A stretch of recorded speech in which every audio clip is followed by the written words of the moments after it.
Okay, let's start with the lecture today. Today we're going to talk about the feature extraction from the speech signals and all kind of audio signals. So for the feature extraction, we have the images and we have the speech signals and audio signals and the videos. For the images and videos, you can easily go through the lectures of Professor Weikert, and they're all mentioned, and it's more comes in handy, so you can just go to the internet and look for the features for the images, which is color, texture, and it can be easily extracted. For the case of the speech, because we need to find when we talk about the features, we are talking about the discriminative features, those set of features which can be used for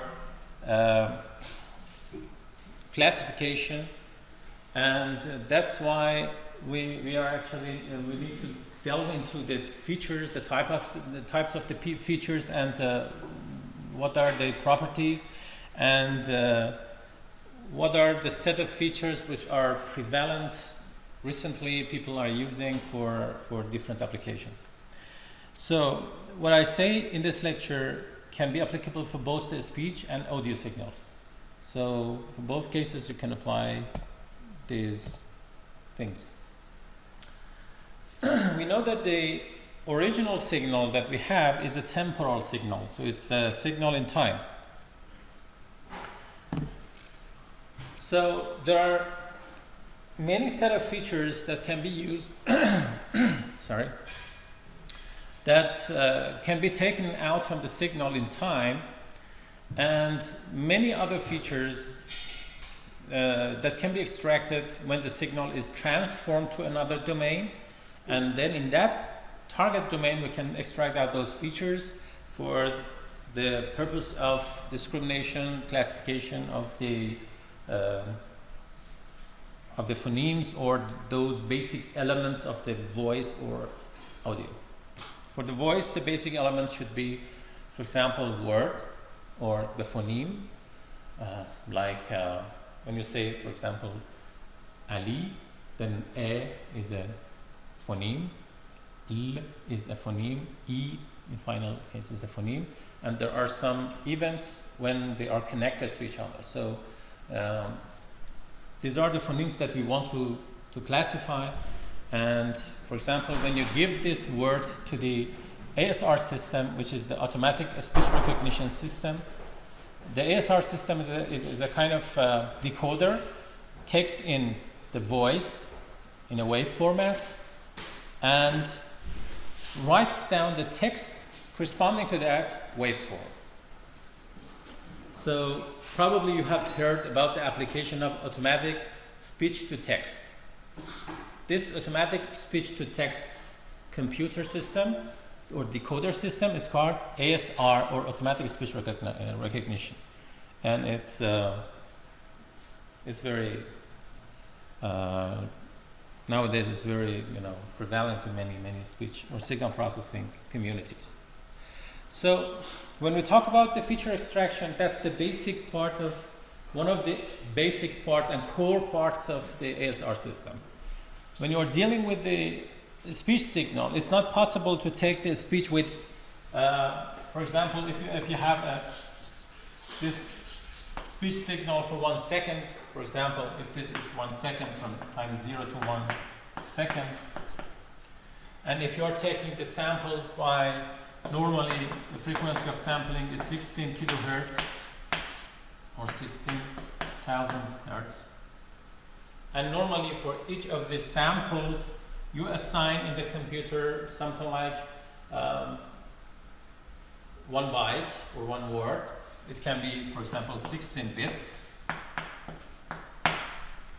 Then you can easily calculate that how many bits will be occupied, will be taken just to record 1 second of signal. So you see that you have 16,000 times 16 bits for just 1 second. And if you are recording, for example, 100 hours of music or 100 hours of speech, then on a CD, a compact disc or a hard drive, then you will see how much memory would be occupied just for the saving of the information without processing stuff and anything else. So that's why we need to take out important features of this signal and to get rid of any non-informative or the redundant information that's already placed inside the signal and it has no use. So those features can be extracted from time domain or any transform domain. There are samples of these features. For example, the total energy of the signal. It can be a kind of feature. You can define even your own manual feature. You can define whatever. But those features should be discriminative and should be uniquely giving the same meaning to the signal for every kind of application and every kind of speech source or the audio source. So total energy was, in a period of time, it was a kind of feature that was used. Spectral center of gravity, the duration of the signal, these are very trivial features, maybe not too much information we can get out of that. Formant transitions, for example, about the formants. We have two unique elements of the speech signal. So for every person, for every human, just the same as fingerprints, which is unique, there are some vocal keys which are also unique. For example, the pitch frequency.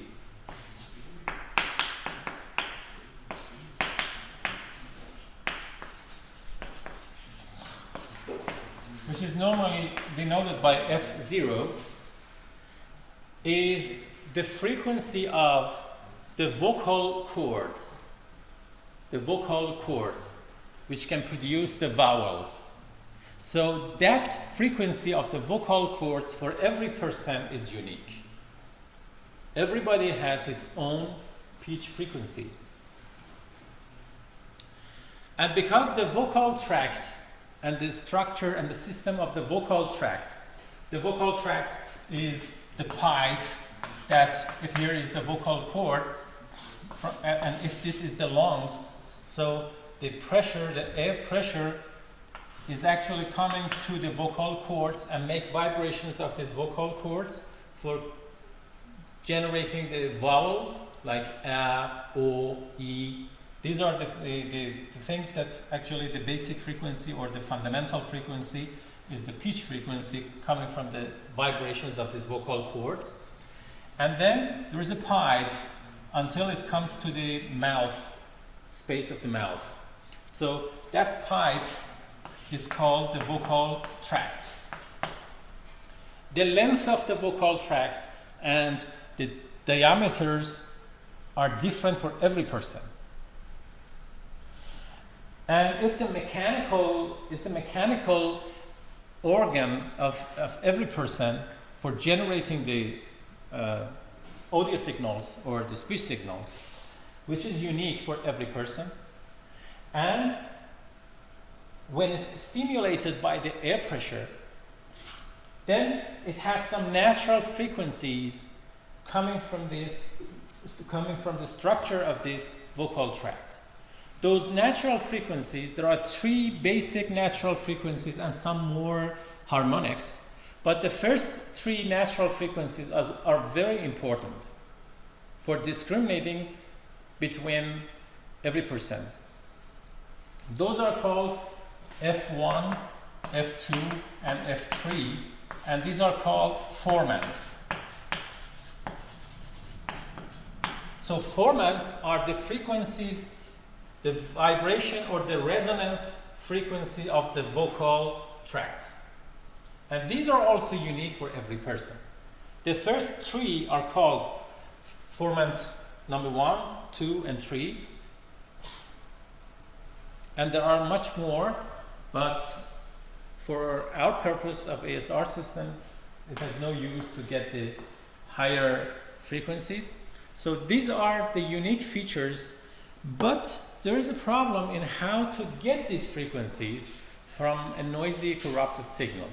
So if it was not the problem of extraction of these frequencies, pitch and formants, precisely, if that was not the problem, I could say, or I could claim that pitch frequency and formant frequencies would be the best discriminant features that everybody could have for every single person. But the point is that, unfortunately, for calculation of these pitch and formant frequencies, we have always inaccuracy because of the noise and the calculations. And that's why we need to go through some other types of the features in order to compensate for the drawbacks of these calculations. So formant transitions is one of the other features. Silent detection, voicing detection. So we have different phonemes. Some of the phonemes are unvoiced and some of them are voiced. So for those voiced phonemes, the vocal tract is stimulated. The vocal cord is stimulated and has vibrations. But for unvoiced, we have no vibration of the vocal cords. When I say no, it's idealistically saying no. But in general, people create some noises or create some kind of other types of frequencies, or even they vibrate somehow, even for unvoiced phonemes. But in the ideal case, it shouldn't be like that. For example, when we say there's no alternative and you have to stimulate your vocal cord. There's no other way to say if you don't stimulate the vocal cord or make a vibration of the vocal cord. But when you say s, there is no need for the vocal cord. S, p, sh. There is no need for the vocal cord. So, for example, these are called the frigatives.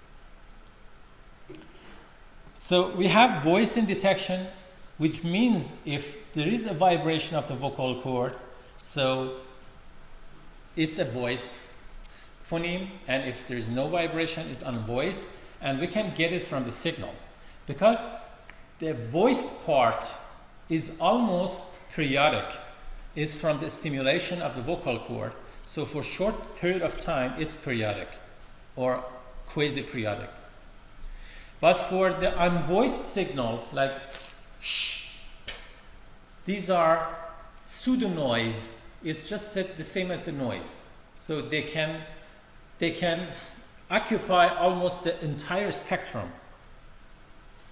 So there are some discriminations between the voiced and unvoiced, and the methods for that. So if we can discriminate between voiced frame and unvoiced frame, we can do a lot. And many other things. And one of the most important is, for example, zero crossing rate. It was used for many years as the key discrimination factor for finding the voiced and unvoiced signal. So normally the unvoiced signal, which is like the noise, so this slide explains about the zero crossing rate. So what is zero crossing rate? Zero crossing rate is if you take the samples with that frequency, for example, 16 kilohertz, how many times you are crossing, and if you extract out the mean, so everything, the signal is around zero, and this is the zero line, the DC is already cancelled. Zero crossing rate says the number of the times in a period of time, the number of the times that the signal samples change the sign. So positive becomes negative. This is one time crossing the zero crossing.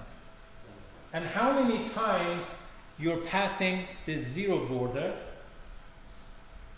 If you count it, that's the zero crossing rate for a specific period of time. For example, 10 milliseconds, 20 milliseconds, whatever is your choice, is the choice of the designer.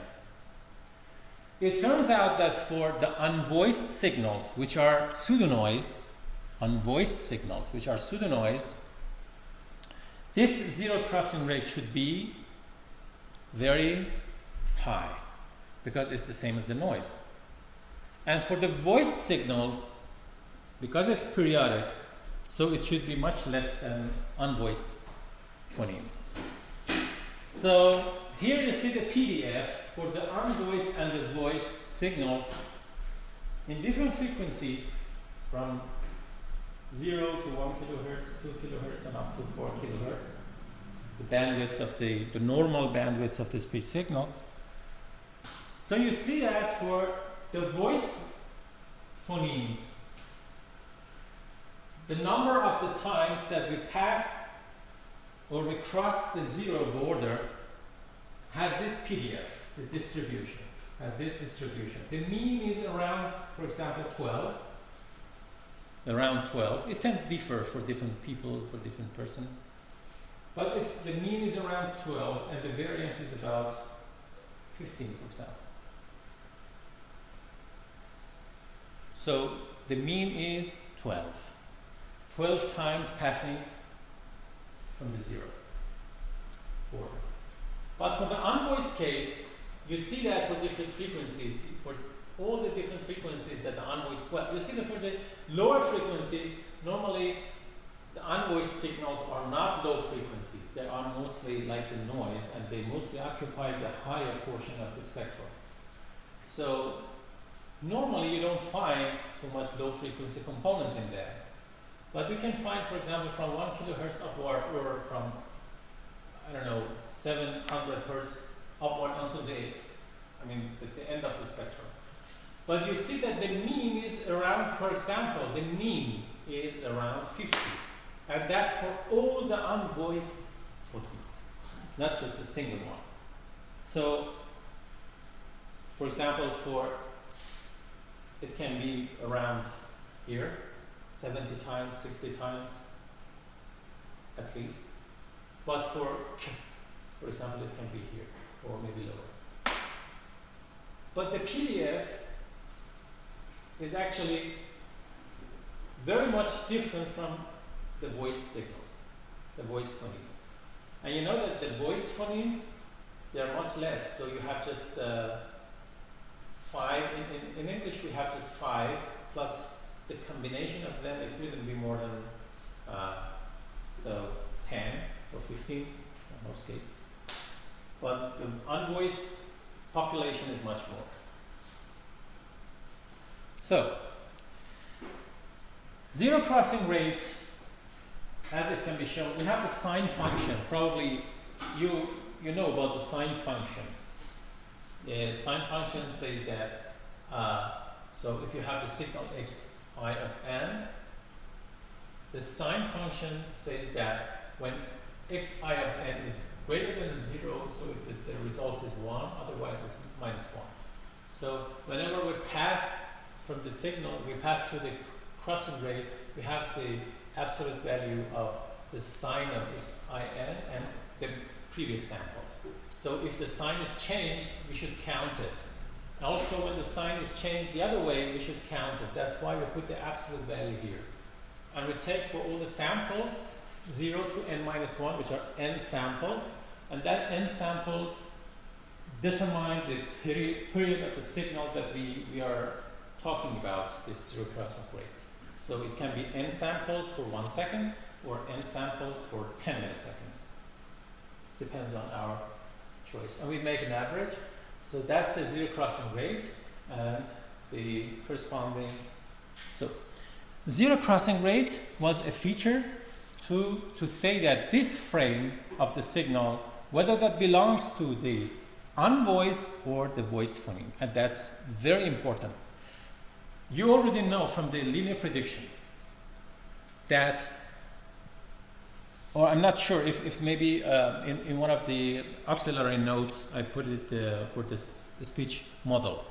So the speech model in the linear prediction, it has 2 inputs. One of the inputs comes from the voiced signal and the other one comes from the unvoiced. The one from the unvoiced is a random noise generator. The one coming from the voiced is the impulse train with a period which is called the pitch frequency, F0. And then, so let me sketch the diagram of that. So in the linear prediction, or it's better to say that source filter model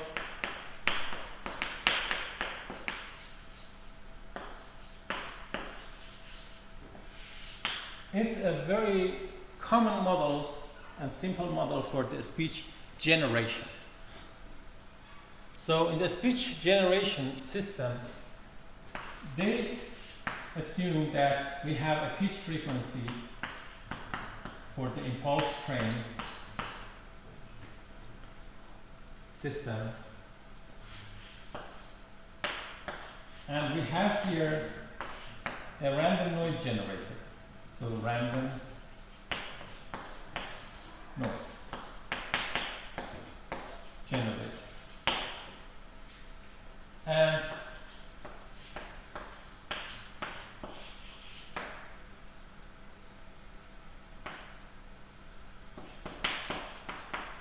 this is the vocal tract filter.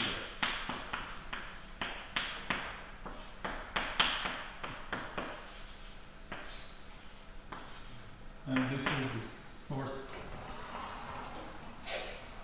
of the signal. So this is called the source filter model for the generation of the speech. So if the signal is voice, so stimulation of the vocal cord is the core of this generation. And it means that the vocal cords are vibrated with the fundamental frequency, and this is the fundamental frequency. And those vibrations perform just the same as impulses. And these are the impulse train as a result of this vibration of the vocal cords. So the voice signal, or if it's unvoiced, it's mostly like the random noise with a predefined variance and then zero mean. So every phoneme, every frame, if it's a phoneme, then there is a switch here that switches between the voiced and unvoiced. And then when it's generated, then it goes to the vocal tract filter, the pipe, mechanical pipe that the pressure, the air pressure goes through, and it has its own poles. So this is an all-pole filter. It's all-pole filter. It's like G, 1 minus sigma, K, AK, Z minus K. So this is the filter. And these AK, these are the AR model parameters. Autoregressive model parameters. Autoregressive or all pole. You see that everything is pole. There is no zeros. All pole or AR parameters.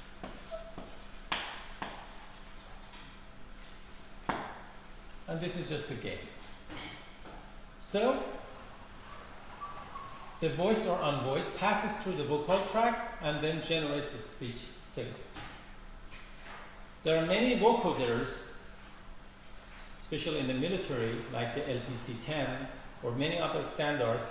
They just use this model for the speech generation, source filter model.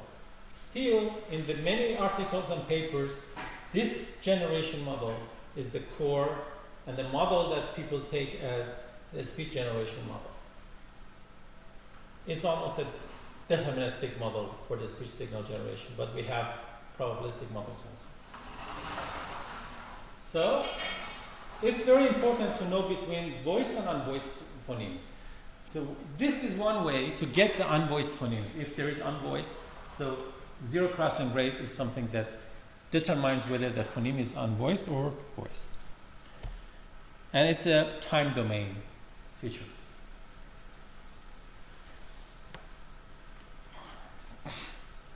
One other feature that can perform in the time domain is the short time energy. So the energy is absolute value of the signal squared. And when we say the short time, so you have to take the sigma over the number of the samples that you mean by the short time. So it turns out that vowels, or the voiced signals, they have much more energy in a short time period than the unvoiced signals. So and s, o, e, these voiced phonemes, they have much more energy per time than the unvoiced signals. So short time energy is another discriminative feature we're used for discriminating between the voiced and unvoiced frames. You know that there are some, I'm talking about the features, but there are some know-hows and there are some subtleties that you have to take care. For example, if the frame contains the complete phone or phoneme, then you can use these features to say, okay, that feature, the ZCR or zero crossing rate or the short time energy, now I apply that, and as a result of that, I can make a decision whether that's voiced or unvoiced. But the point is that what happens if the frame that you're taking, because you don't know about the speed of the speech, how fast the speech is going or how slow it's going. So you're taking the frame constantly. So the size of the frame, you take 10 milliseconds or 20 milliseconds or whatever. But if the speaker is very fast, then in every frame, it can contain a complete phoneme. If not, what happens? Then a phoneme can be contained in several consecutive frames. Or the other way around. If the size of the frame and, because of the speed, the size of the frame is much higher than the phoneme size. So there are some subtleties, there are some kind of alignments that you have to do in many cases. And those alignments are techniques that you have to take a reference and then change the size of the frame based on the reference. So we have two techniques. One is called endpoint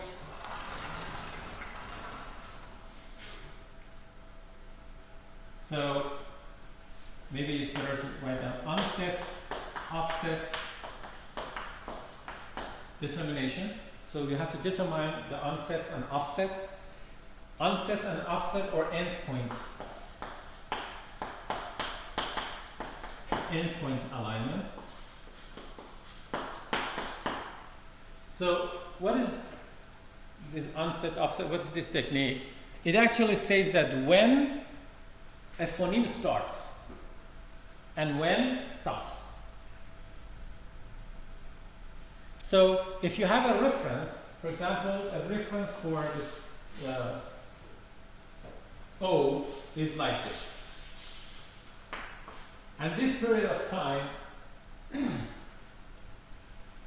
is starting of the phoneme and ending of the phoneme, and it takes 1 millisecond. For example, just as an example, it takes 1 millisecond or 10 milliseconds. 10 milliseconds. Then somebody else says the same phoneme, O, but it takes 100 milliseconds. So you have to make the same scaling. What you have to do is to compress the 100 milliseconds into 10 milliseconds to make it just the same as the reference. And then based on the zero crossing rate that you have for this reference, make a decision whether the phoneme that you got and then warped it, so that's called the dynamic time warping.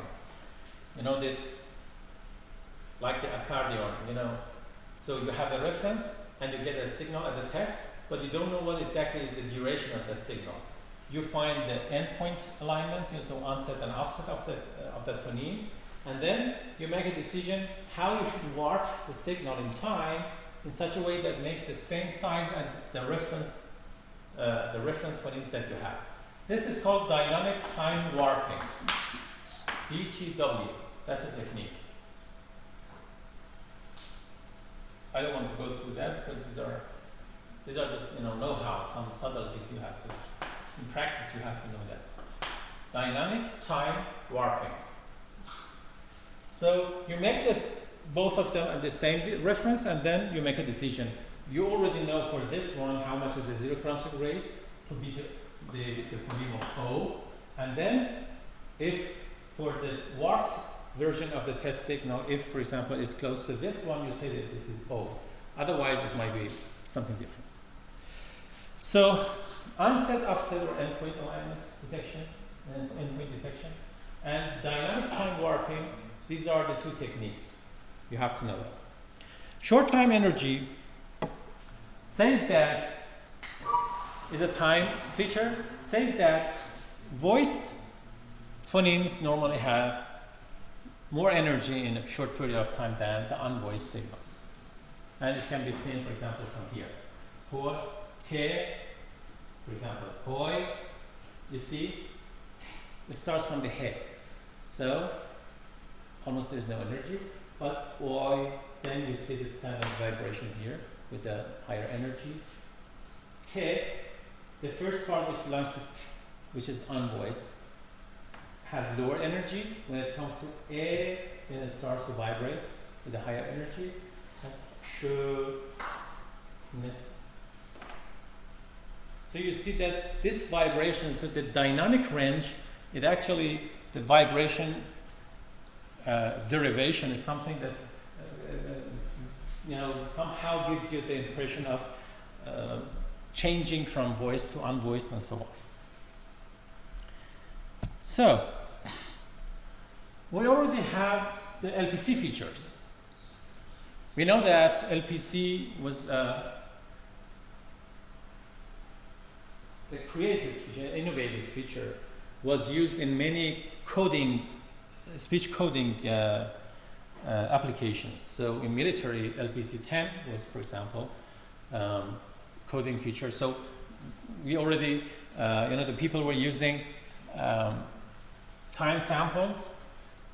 Then when LPC came, that time, for example, it was 64 kilohertz because we had normally for the speech in the telephony system or the wireless communication, we were using 8 kilohertz and we were using 8 bits. So that was the reason. So 64 kilohertz or kilobits were used for every second. 64 kilobits per second. That was the original wave sample. But people tried in the wireless and military communication to reduce the amount of the bits necessary for communicating the message from this transmitter to the receiver. Because of the channels, there were HF or high frequency channels. And in the HF channels, there are many noises and many instabilities. So they had to use a coding system in order to preserve a kind of low error or low bit error rate channel. So a certain channel. For example, a commander is talking to one of the soldiers, so they should understand the command. Otherwise, they would do something crazy. And that depends on how safe you can communicate in an environment which has a lot of noises and the environment which is unstable because of many corruptions that might happen, fading and so on. And the channel frequency for the military is HF channel. The most safe channel is HF. So it has these properties. You have no choice. You have to make it as small as possible, but the more information you can pass through the channel with the most safe environment or the most safe processing. So they went through the LPC methods. So they took a gain, whatever, and 10, just A1 to A10. 10 filter parameters, AR parameters from here, the one gain here, and voiced or unvoiced, and totally it became 13 features out of 1 second instead of 64 kilobits. And they made a coding on it and sent it from transmitter to the receiver. And it was working very well. So almost they could get, so in the LPC10E, it was 2.4 kilobits per second. So you can just estimate how much compression is already done. From 64 to 2.4, almost 32 times compression. And that was because of the LPC. Thanks to the LPC algorithm, they could do that. And you know already how LPC works. So you have the speech form signal. So you do the LPC analysis based on this filtering, the AZ, which is the output filter. So it's a FYR filter. So how to get these values, A1 to AP, and P can be chosen, for example, 10, 13, 14, whatever. So the scientists figured out that P equal to 13 or 14 is almost the best. You don't need to go further. And this is already, you know, from the Buell-Walker equation, then autocorrelation method, Levinson, Durbin, and these are all I already explained, and getting the LPC coefficients. So this is the LPC features. But it's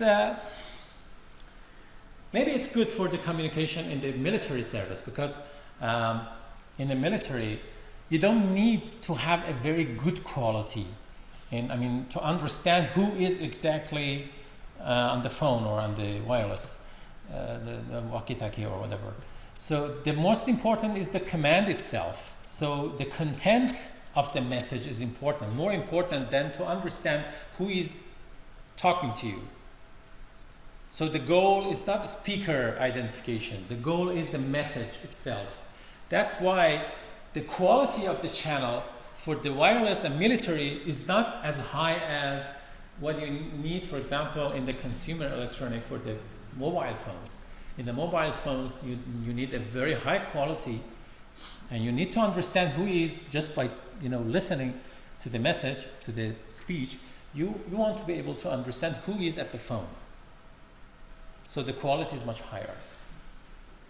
So LPC turns out that it's not, you know, giving too much high quality, you know, service to you. So people try to find out better speech features that they are also most useful for the case of ASR systems.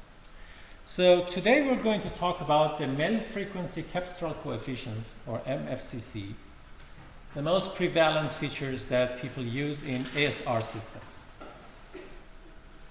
and to learn how to extract these features. There are some pre-processings that people do before going through the feature extraction. One of them is the pre-emphasis. So it turns out that the source signal, for the case of the voice phonemes, just the voice sounds, it has a slope of minus 6 dB per octave, something like that. The frequency goes like this, the energy is decay. And that's mostly because of the lip radiation. That's because of the lip radiation. So if we can compensate for the lip radiation, so that the effect of the lip, we can get more, and we can get more, I mean the more robust features out of that. So that's why, in order to correct the filtering of the lips, there is a technique called pre-emphasis, which is done, and the signal at every, for example, the signal at the sample, which is current sample f of n, we make it dependent to the previous sample using a factor alpha. So we say that there is a relation between the current sample and the previous sample. and this is the factor alpha. Normally this alpha is taken between 0.9 and 1. So it can differ based on the different people and different speech sources. It can be 95, 0.95, 0.97, but it's around this value. But this can compensate for the lip radiation and very effective. For further information, you can go to the internet, just look for the pre-emphasis, and you will find it. After doing the pre-emphasis, so that's just a technique. Pre-emphasis is the necessary thing to take the features out. But the point is that you have a stream of signal coming like this. This is the signal, the waveform, time domain signal. How to go through that? In order to go through that, so you need to actually take the frames of the signal out of that. You're not able to take the entire signal, the stream of signal, for 20 hours. You have to work per frame. So you take frames, but the size of the frame in time is taken in such a way that speech signal in that short period of time is almost stationary, because we know that the speech signal in general is non-stationary. But in short period of time, below 40 milliseconds or 50 milliseconds, it's almost stationary, depending on how fast the speaker utters.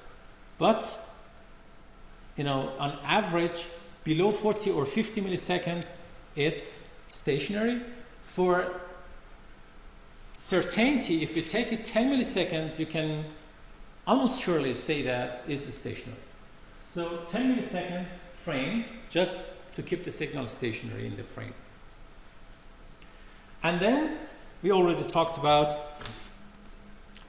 the short time Fourier transform. So you can take the window size to be, for example, 25 milliseconds. Still it's a stationary, in the stationary border. But you can have the frame shifts of 10 milliseconds. So the core of every frame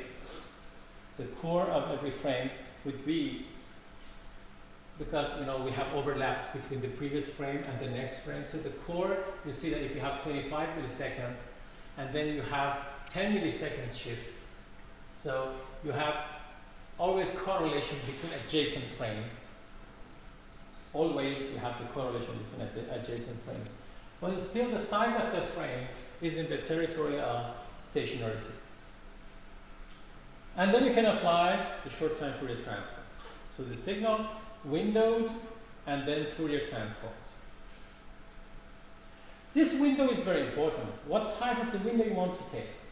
In one of the lectures I explained about different windows. If you have the rectangular window, what is the problem? The problem that arises based on the windowing system. If it's a rectangular window, you have the problem of Gibbs phenomenon.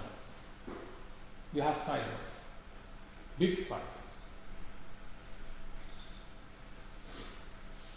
and the overshoot of the signal in the edge of sampling. So you need to have a smooth window. And normally Hamming window, these are the big windows, smooth windows that you can use. And then when you have those windows, you can easily take the Fourier transform. The entire system is called short time Fourier transform. And short time Fourier transform by itself is a kind of feature. So we take the short period of time and the scheme that we explained in the previous slide. And then we take the fast Fourier transform, FFT, which is in general called short time Fourier transform. The number of the samples normally are taken as a number of samples to be the power of 2, like 256, 512, 1024, and so on. And the complexity of this short time Fourier transform is n log n. Simple. You can do it in real time. Codes are available, you can find them everywhere. So we have the Hamming window, the Gauss window, parabola window, and so on.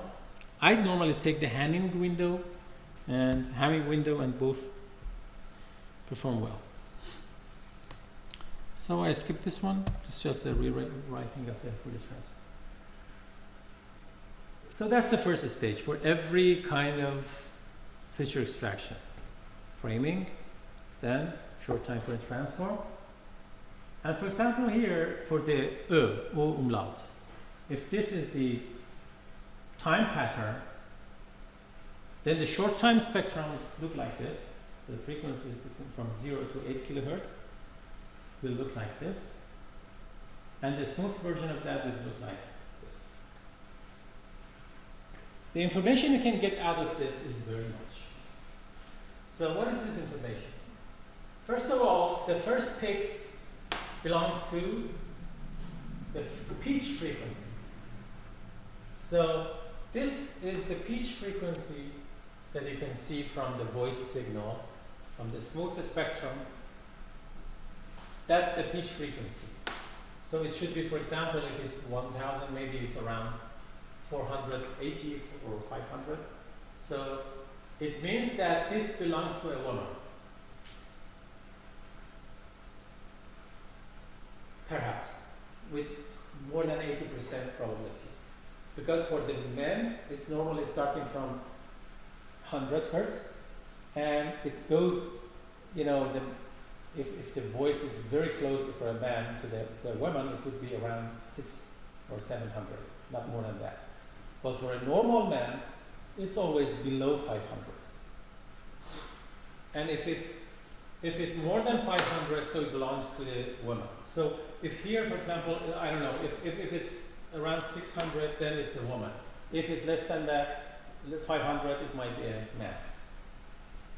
And what are the next three picks? These are the formats. The first, second, and the third format. It's the result of resonance of the vocal tract, the result of the vibration of the vocal cords. So these features you can extract from the smooth short time spectrum. If you smooth this, you will get this. But the point is that normally you will not get a clean speech signal to be able to do that directly. It's normally together with noise and reverberation. That's why you will not get this, you know, the clear pattern like this. You always have maybe more than one pick around, and also some jitters in the frequencies that makes the discrimination hard and difficult. But if it's very clean, then you can have such kind of pattern.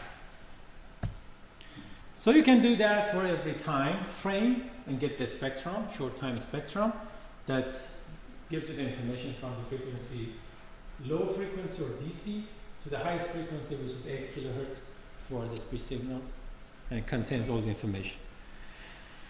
That's called the spectrogram, and you already saw the spectrogram. It looks like this. For every frame, how is the spectrogram, and the time corresponding to that. You can use free softwares like Prot that is downloadable, and there are many other softwares, so not just the Prot, but they can all give you the features and extract out everything in visualized form. So, if the pitch frequencies and the formant frequencies and those harmonics are clear from the signal, then you can see such kind of pattern. For example, for the pitch frequency, you should have, if there is one person speaking, the pitch frequency shouldn't change for one person, unless he's shouting. So the shouting changes the pitch frequency, and it's called Lombard effect. And it is still a kind of research in the speech area. So, for example, people in the very large saloons or in a car with the windows open, they're not normally be able to talk to each other. So what they do is they normally shout. By shouting, they are changing the pitch frequencies. And that's called the Lombard effect. So that's different from the normal case when somebody speaks. And ignoring the Lombard effect, changing the pitch frequency, and assuming that somebody is just talking normally, in the environment. The lowest frequency harmonic, the lowest frequency item that you can constantly see in voiced phonemes, in just voiced phonemes. You can track it, and it's just a pitch frequency, and it just says that there is one single speaker that is talking actually. And we have the formants and the harmonics and so on. You can see if the signal is completely clean like this, you can see such kind of pattern.